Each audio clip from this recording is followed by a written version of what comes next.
Assalamualaikum warahmatullahi wabarakatuh. Kembali lagi bersama saya Wendy di channel YouTube Banten Podcast. Sahabat, kali ini saya sudah kedatangan tamu. Kalau bisa dibilang ini tamunya sangat luar biasa ya.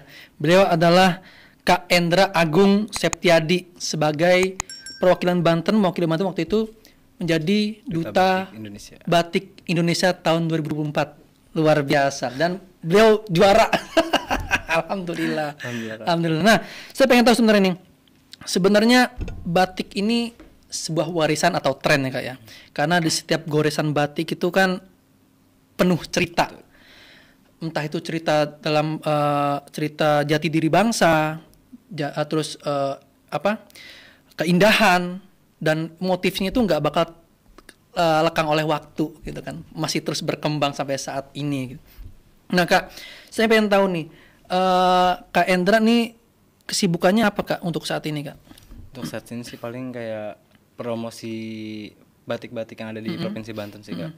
Promosi. Betul. Selain itu mungkin paling kayak ngajak kerja sama UMKM yang ada di Provinsi Banten. Jadi gimana caranya kayak mereka ini Duta Batik ini jangan cuma fokus di batik, tapi mengangkat dan mengayomi UMKM yang ada di Provinsi Banten. Bisa untuk bisnis juga ya. Nah, menarik nih, Kak Endra umur berapa Kak sekarang Kak? Umur 22. 22, masih muda Bang. Waktu pas ikut event kemarin umur berapa berarti? 22. Masih 22? Bulan September.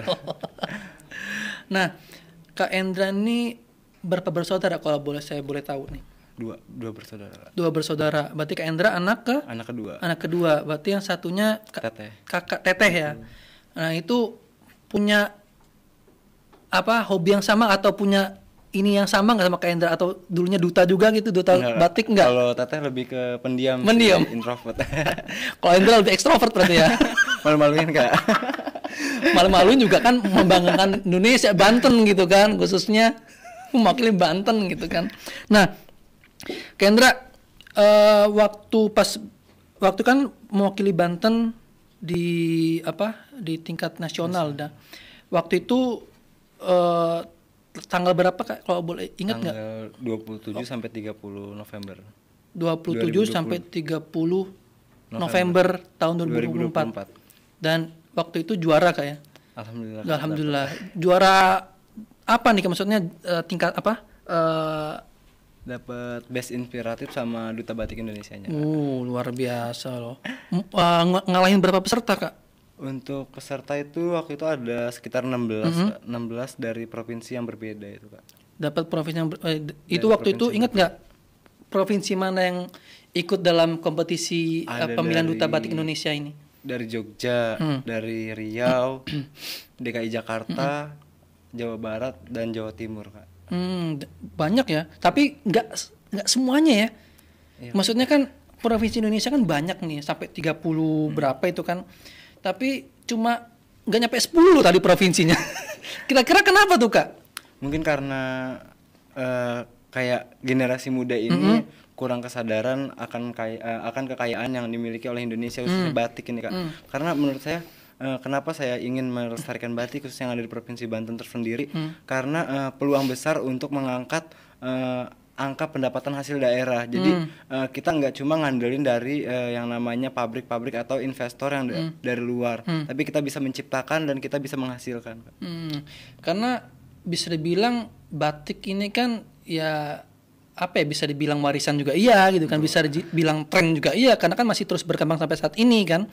Dan bahkan kalau bisa dibilang kemarin tuh live TikTok itu ya, yang sampai viewernya itu kan 80.000 ya.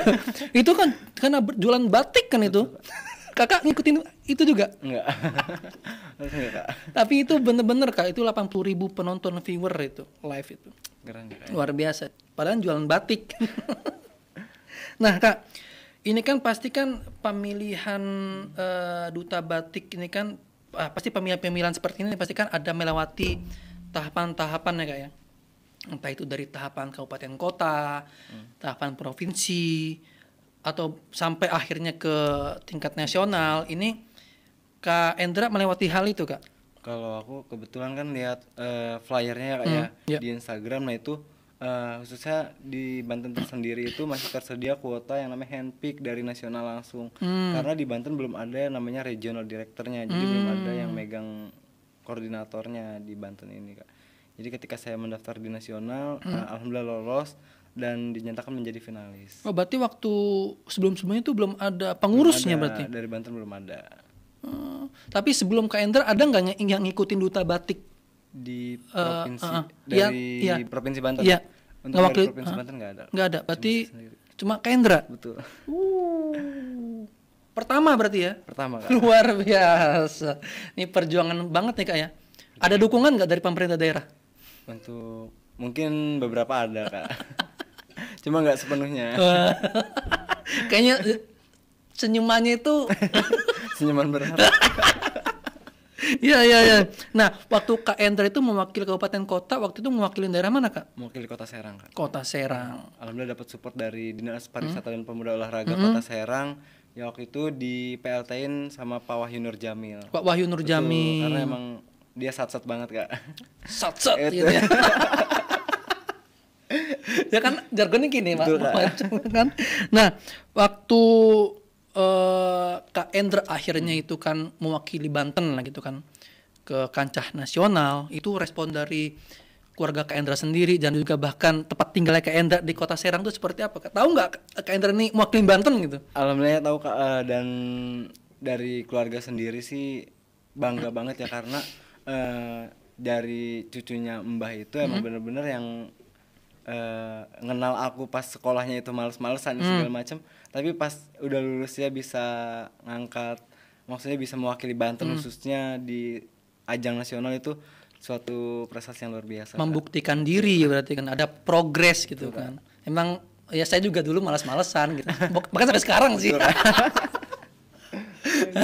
Nah, waktu pas respon dari masyarakat sendiri Kak, dari tetangga-tetangga Kakak waktu itu tahu juga Kak? Tahu Kak, alhamdulillahnya dari tetangga, baik masyarakat Kota Serang pada saat voting itu mereka antusias banget Kak. Jadi ketika saya share dan itu banyak di-repost oleh media seperti Zetizen Banten, media partner saya, dan info Anyer Kak waktu itu. Oh, luar biasa. Berarti emang dukungannya tuh ya bukan hanya dari orang tua, ya orang tua pastilah ya, pasti mendukung juga dari tetangga juga, khususnya voting itu ya. Iya Kak, voting itu Kak luar biasa. Nah, Kak, waktu pas dapat kemarin apa juara apa kemarin waktu di Best tingkat nasional? Inspiratif. Best Inspiratif Down Duta Batik Indonesia. Duta Batik Indonesia. Itu perasaannya gimana? Nyangka nggak sih bisa dapat titel itu gitu tuh? Dibilang nyangka sih nggak nyangka sih Kak. Karena kan mikirnya dari Banten, apalagi di Banten ini ibaratnya, apalagi pas saya di tingkat nasional itu ngelihat teman-teman dari provinsi lain itu didampingi oleh regional director masing-masing, kayak sedikit minder tapi ya udahlah jalanin aja, dan akhirnya hasil yang membuktikan. Oh, luar biasa. Di provinsi lain tuh ditemenin ya, Betul, didampingi. Kak. Ada sampai kayak dari pejabat daerahnya itu ada yang datang juga gitu. Kalau dari Banten sendiri nggak ada? Nggak ada Kak.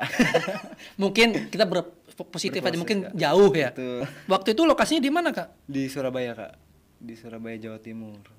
Ya mungkin kita positif aja, mungkin karena jauh gitu kan, jadinya. Padahal ada juga yang dari Riau ya? Ada Kak, lebih jauh dari Banten malah. Tapi pemimpin daerahnya hadir? Pemimpin daerahnya nggak hadir, cuma dapet. dia tuh sebelum berangkat tuh benar-benar di support full Kak dari pemerintah daerahnya itu. Nih, saya juga pengen tahu nih sebenarnya Kak Endra kenapa sih termotivasi sama batik gitu? Padahal kan banyak hal-hal lain gitu Kak. Seperti yang saya bilang tadi kan ya Kak. Jadi apalagi di masa yang sekarang ini di Indonesia ini, khususnya di Banten, tingkat penganggurannya itu, angka penganggurannya tertinggi. Cukup tinggi ya, tertinggi ya. Nah, jadi saya punya pikiran untuk menciptakan yaitu program kerja saya itu satu kampung satu motif Kak. Jadi Satu kampung? Satu motif. Maksudnya? Jadi setiap kampung itu memiliki motif batik yang berbeda. Ya. Jadi keragaman yang dimiliki oleh setiap desa yang ada di Provinsi Banten ini tertuangkan dalam batik, dan nantinya akan dipromosikan. Kalau bisa nih pemerintahnya pakai batik asli dari Banten gitu. Kebanyakan kan kayak di Banten sendiri nih kayak iya pakai batik tapi bukan asli dari Banten gitu. Dari luar Banten ya. Contohnya Jogja, Solo gitu kan. Padahal di Banten ini peluangnya sangat tinggi. Padahal kalau bisa dibilang Banten juga nggak kalah batiknya gitu kan. Bener nggak Kak? Bener Kak, bagus banget. Cuma apa sih yang mungkin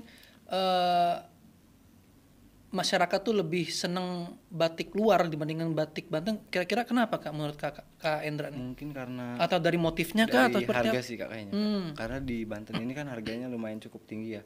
Mungkin dari harga itu faktornya itu satu Kak, produksinya yang kurang dikarenakan biaya Kak. Jadi biaya produksinya nggak ada, mau nggak mau produksinya cuma sedikit-sedikit. Jadi kan itu kayak ngebuang waktu yang cukup panjang, yaitu batik itu mahal di prosesnya Kak. Lalu dijualnya juga harga tinggi gitu ya dibandingkan provinsi lain mungkin kan udah ada alatnya, terus harganya juga terjangkau, mungkin itu. Padahal batik Banten juga nggak kalah bagusnya gitu loh sama batik-batik di luar Banten. Setuju Kak ya? Setuju. Nah Kak, sebagai duta batik Indonesia nih Kak ya, apa sih Kak peran penting seorang duta batik khususnya untuk dalam melestarikan budaya Indonesia Kak? Peran pentingnya kita harus bangga menggunakan batik Kak. Yeah. Karena batik merupakan bukan hanya sekedar warisan, tapi batik itu merupakan identitas dari daerah kita masing-masing gitu. Yeah. Ketika saya ke nasional kemarin membawa batik tapak kebo, motif tapak kebo itu udah ciri khas banget. Itu dari Banten? Dari Banten ya Kak katanya. Jadi kayak orang itu udah kayak udah bener-bener tahu lah motif itu tuh dari Banten gitu. Jadi Nah, maaf, saya tanya nih, sekarang yang batik Kak Ender pakai ini dari Banten juga? dari Kota Cilegon Kak. Kota Cilegon. Oh, ada ininya apa namanya? Ada landmarknya ya. Iya. Ini dibuat dari asli Banten berarti? Asli dari Kota Cilegon. Kota Cilegon dari Rinara Batik Kota Cilegon. Oh, saya taunya kok ada landmarknya. Ini saya lihatnya ada landmark Banten itu ya, landmark Cilegon itu ya. Tengah-tengah kota ya. Iya, bagus loh Kak ini. Kebetulan kita punya batik yang bisa dibilang ya bagus gitu. Sebenarnya bawah juga pakai batik sih Kak. Bawah mana nih? Bawah juga pakai batik. Oh, iya. Sepatu. Maksudnya sepatu. Maksudnya sepatu, sahabat Banten Podcast. Nanti bisa kita tunjukin Kakak, nanti bisa tunjukin ya sepatunya ya. Bawa belum tuntas tadi. Bawa sepatu.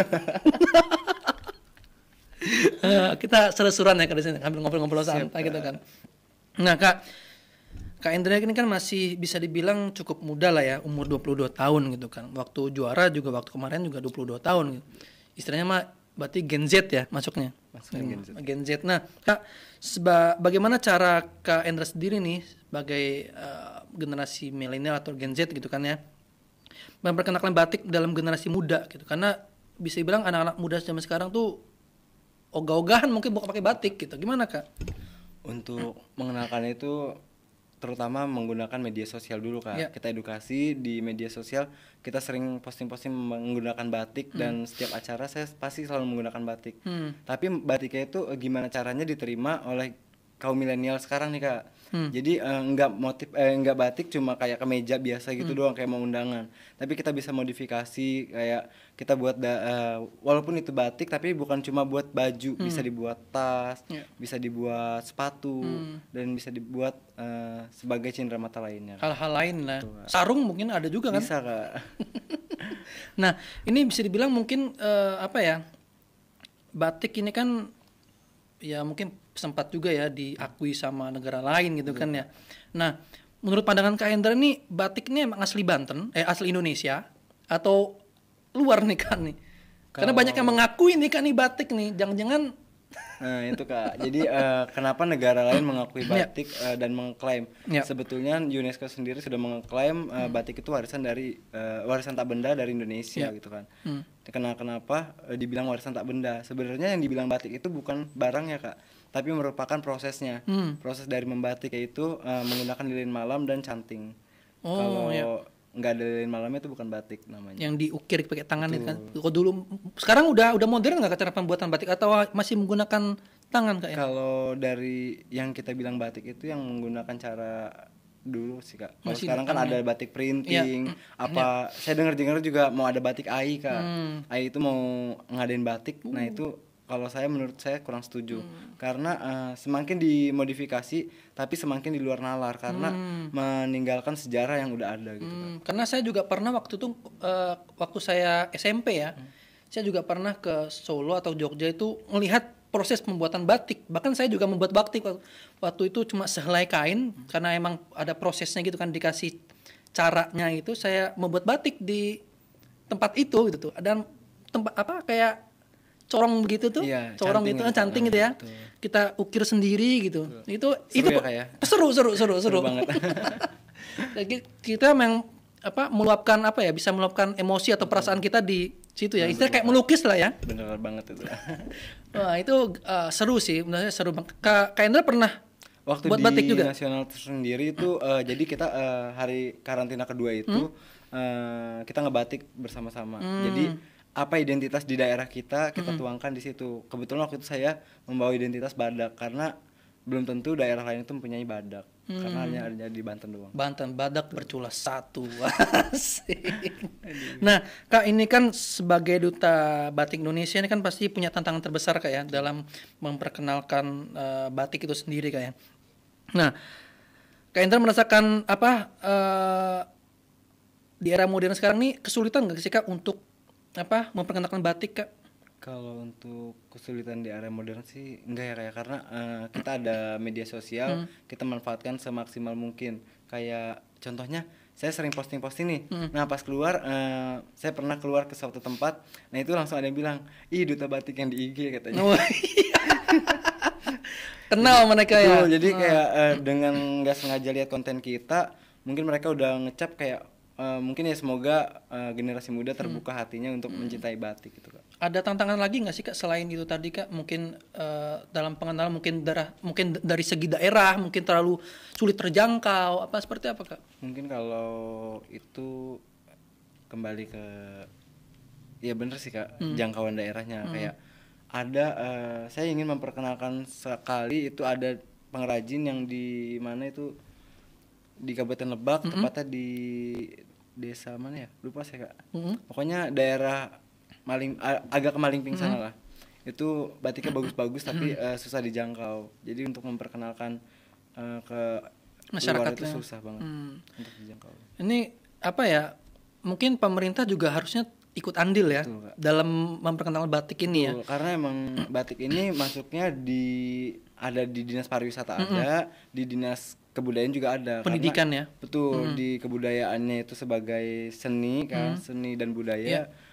Di pariwisatanya ada di bidang ekraf, yaitu ekonomi kreatif. Karena batik menghasilkan ekonomi kreatif kalau kita MKM, bisa mengolah.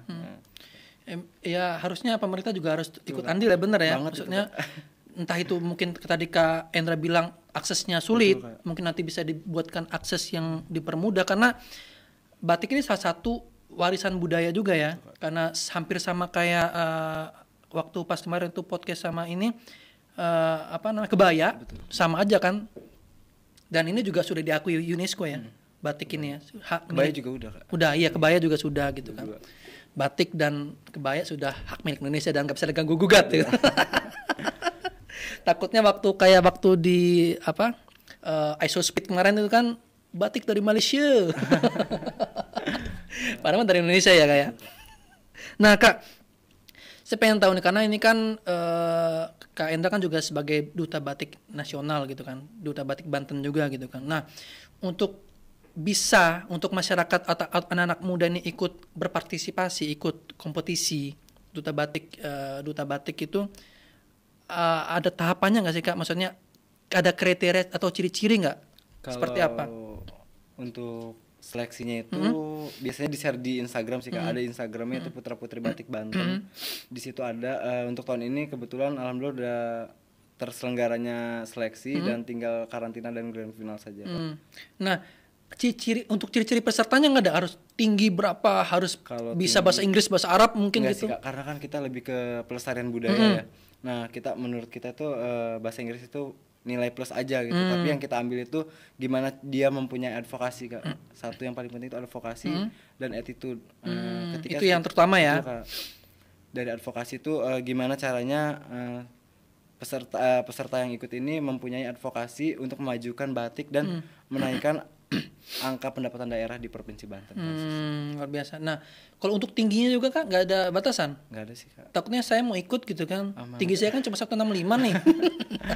Aman Kak. Aman ya, nggak kayak yang lain ya. Aman. Takutnya nggak bisa saya ikut kan gitu. Nah, untuk ini sendiri Kak, tahapan-tahapan seleksinya Kak, di dalam seleksinya itu biasanya ada apa aja tadi itu? Untuk tahapan seleksinya itu ada Pendaftaran mungkin. pertama ada pendaftaran, terus membayar uang lisensi juga. Oh, ada uang Karena lisensi. kita kan yayasan ya masuknya. Nah, itu ada biaya lisensi mungkin dulu kemarin itu di Banten itu ada 39 Kak pesertanya. Berapa? 39, tapi ketika jadi finalis itu cuma 11. Karena ketika dikasih tahu biaya lisensinya itu keberatan. Gitu. Emang biaya lisensi kalau boleh tahu berapa nih Kak? Mohon maaf. Di angka 1 juta Kak. 1 juta. Itu dari 29 itu angkatan Kak Endra ya? 39 tahun ini di Banten Oh, tahun sendiri. ini. Betul. Tadinya 39 karena tahu Jadi finalis cuma 11. kenapa Kak harus ada biaya lisensi tadi Kak? Karena kan kita nggak ada yang naungin ya. Maksudnya kayak dari pemerintah juga tidak mensupport, betul. Jadi kita kayak nyari dananya dari situ. Jadi penyelenggaraannya dari biaya lisensi itu Kak. Emang butuh biaya besar Kak ya untuk itu ya? Lumayan Kak. Mungkin Provinsi Banten nggak ada dananya kali Kak? Nggak ada anggaran. Nggak ada anggaran kali ya? Belum ada anggaran mungkin Kak? Belum, nanti dipikirkan lagi sama. Tapi kalau menang nanti ada dana. Ya. Nah, mungkin saya pengen tahu juga Kak, ini kan tadi kan Kak Indra kan juga ikut karantina pasti kan di nasional kan? Betul, Kak. Saya pengen tahu nih, di karantina itu biasanya ngapain, ada atau mungkin ada cerita-cerita unik nggak, cerita yang nggak bisa Kak Indra lupain nggak gitu dalam ikut karantina atau kompetisi itu Kak? Bisa ceritain Kak Yang nggak sedikit? bisa dilupain itu kita punya kesempatan mempromosikan batik Banten. Terus kita di situ tuh ngebatik bersama Kak, yang nggak bisa dilupain itu. Jadi teman-teman dari provinsi lain kita tuangkan batik dalam satu kain itu Kak. Batiknya mungkin bisa sambil belajar ya, mungkin batik Banten ini seperti ini loh gitu. Kayak Indra waktu itu juga batik apa waktu? Batik Banten juga? Yang badak itu Kak. Badak itu. Jadi kita bawa satu motif kertas kecil, itu identitas dari daerah kita sendiri Kak. Luar biasa. Terus selain cerita lucu mungkin Kak? Nggak ada sih. Nggak ada. Tapi ikut kompetisi udah deg-degannya luar biasa Kak. Apa deg-degan nggak? Banget Kak. Banget. Apalagi di daerah orang kan itu. Di daerah orang kita ngewakilin dan kita bawa nama baik provinsi gitu. Bawa nama baik daerah kita. Nah, tapi waktu pas karantina tuh kira-kira berapa hari Kak? Atau berapa minggu? 3 hari sih Kak. Cukup 3 hari aja. Karena mungkin nggak lama kayak untuk. Enggak Kak. Jadi karantina itu cuma kayak kita dites advokasi kita di situ. Terus tes public speaking kita. Ya. Cara catwalk kita. Oh, ada catwalk juga ya? Betul Kak. Kita di situ yang benar-benar kayak udah benar-benar pemilihan pigeon pada umumnya gitu Kak. Kayak pada umumnya kayak Miss Indonesia mungkin gitu ya. Berarti nggak jauh beda untuk ada apa sebutnya catwalk ya. Catwalknya ada. Tapi memakai batik. Pakai batik daerah masing-masing. Masing-masing. Tapi ngelihat waktu Kak Endra melihat batik-batik dari luar daerah Banten itu Kak Endra gimana Kak? Bagus-bagus nggak Kak? Bagus sih. Dari motifnya gitu. Unik-unik Ya, tapi Kak Endra tetap pakai batik Banten yang ada badak. badaknya. Nggak ada badaknya. Yang asli. Asli. Nah Kak, saya boleh mungkin euforia sedikit nggak Kak waktu Kak Endra memperkenalkan, kan pasti kan yang kita tunggu-tunggu masyarakat ya tunggu-tunggu itu masa satunya kan itu Kak ya. Memperkenalkan misalkan saya Wendy dari Banten itu gimana Kak waktu Kak Endra memperkenalkan itu Kak? Bisa Opening number sih ya, namanya. coba itu Kak. Sedikit aja Kak. Lihat kamera Sedikit aja ya Kak. Iya, boleh perkenalkan aja. Jadi kita situ catwalk maju ke depan dan itu langsung sebutin nama sama contohnya kayak Endra Agung Septiadi Banten Jawara gitu. Oh, gitu. Luar biasa. Biasanya kan ada intonasi itu Banten. Karena itu yang satu hal mungkin yang penonton tunggu gitu tuh. Apalagi dari Kalimantan Timur, dari Tapi Papua. sedihnya di situ ada sih Kak. Oh, apa sedihnya? Karena ketika provinsi lain itu ada yang hadir gitu dari instansi ataupun perwakilan dari provinsi masing-masing. Tapi ketika Banten itu di situ diem sih. Karena emang benar-benar nggak ada yang hadir dari sisi pemerintah baik pun dari keluarga sendiri karena jarak yang jauh gitu ya kayak mungkin. Itu mungkin itu satu hal yang sedih. Betul, ya. Kak. yang lain ada setidaknya adalah mungkin dari orang tua atau dari mana atau dari pemerintah daerah mungkin yang mengutus gitu, tapi Banten nihil kan, nggak ada. bener-bener pure sendiri Kak, pulang tapi pergi. dapat juara ya, Alhamdulillah. modalnya pun sendiri, Modalnya cari sendiri. cari sendiri. Luar biasa. Tapi kita saya juga mungkin masyarakat Banten ini terima kasih gitu Kak, karena sudah mengharumkan Banten gitu kan, khususnya Banten lah di kancah nasional gitu. Nah Kak, waktu Kak Endra maksudnya kalau melihat dunia industri ini Kak, untuk industri batik sendiri ini bisa dibilang menjanjikan nggak sih Kak? Menjanjikan untuk apa nih Kak? Untuk bisnis atau untuk UMKM gitu? Sebetulnya menjanjikan Kak. Menjanjikan ya? Karena batik kan udah hampir musnah nih. Iya. Gimana caranya ini harus dilirik nih sebenarnya sama pemerintah tersendiri Kak. Karena banyak dari distribusi batik itu mengeluhkan kita kalau produksi banyak kita jualnya kemana, kurang peminat. Sebenarnya gampang aja simpelnya Kak. Jadi di dinas kan ini beribu-ribu ya kayak pegawainya. Tapi yang saya lihat ketika saya mengunjungi dinas A, dinas B, dinas C sampai bahkan ke DPRD pun itu memakainya bukan batik dari Banten, tapi merupakan batik dari luar Banten ya? Dari luar provinsi Banten gitu. Yang saya sayangkan kenapa nggak ngedukung UMKM dengan cara pegawai pemerintahnya ini pakai batik yang dari provinsi Banten sendiri. Dan ini mungkin salah satu tantangan juga bagi Kak Endra dan teman-teman ya. Betul. Untuk gimana caranya mungkin DPRD atau ASN yang di Banten gitu, khususnya kalau mau ada acara-acara mungkin itu memakai batik asli Banten ya Kak ya. Setuju Kak ya? Setuju Kak. Harus diperkenalkan. Ini banget. Tantangan besar nih Kak buat Kak Endra mungkin. Kalau misalkan berhasil itu sudah sangat luar biasa gitu. Siap. Luar biasa. Nah Kak, ini kan sudah masuk tahun 2025 nih Kak. Kira-kira kapan nih Kak ada pemilihan lagi nih Kak untuk duta di batik? Di ajang nasionalnya? Nasional. Untuk di ajang nasional itu dengar-dengar ada di bulan Oktober Kak. Karena bulan Oktober tahun ini ya? Grand finalnya di Hari Batik Nasionalnya. Kalau untuk di Bantennya sendiri? Untuk di Bantennya tanggal 24 sampai 25 Mei. Karantina dan berarti grand final. Bulan ini? Bulan depan ya? Iya. Di kira-kira minggu terakhir bulan Mei ya? Minggu ketiga bulan Mei ya. 23 25 2 hari aja. Itu diadainnya di mana Kak? Di Kota Tangerang, di Victoria Kota Square. Tangerang. Itu umum nggak sih Kak atau ada undang-undangan untuk hadir? HTM-nya itu kan 50.000 ya Kak. Per tapi orang 50.000 itu kita udah mempunyai kesempatan 5 poin untuk mendukung finalis terbaik kita gitu. Otomatis. Betul. Jadi kita beli ngasih uang 50.000 tapi kita dapat 5 poin ini buat ngevote finalis kita gitu. Misalkan dari Kota Serang gitu, dari Pandeglang gitu. Tapi kalau untuk kayak misalkan saya nih nggak datang nih, tapi bisa ngevote nggak? Bisa Kak, ada jadi kalau vote itu kita posting di IG dan bekerja sama dengan salah satu bank yang ada di Provinsi Banten gitu Kak. Instagramnya Duta Batik. Putra Putri Batik Banten. Putra Putri Batik Banten. Di situ ada QRIS, nanti per QRIS itu kan 10.000, satu vote 10.000. Nanti di angka terakhir itu nomor finalis gitu, Kak. Berarti kita nggak hadir pun bisa ngevote ya, bisa ngevote. Berarti nggak harus hadir. Nggak harus. Gitu. Tapi bedanya dari poin aja.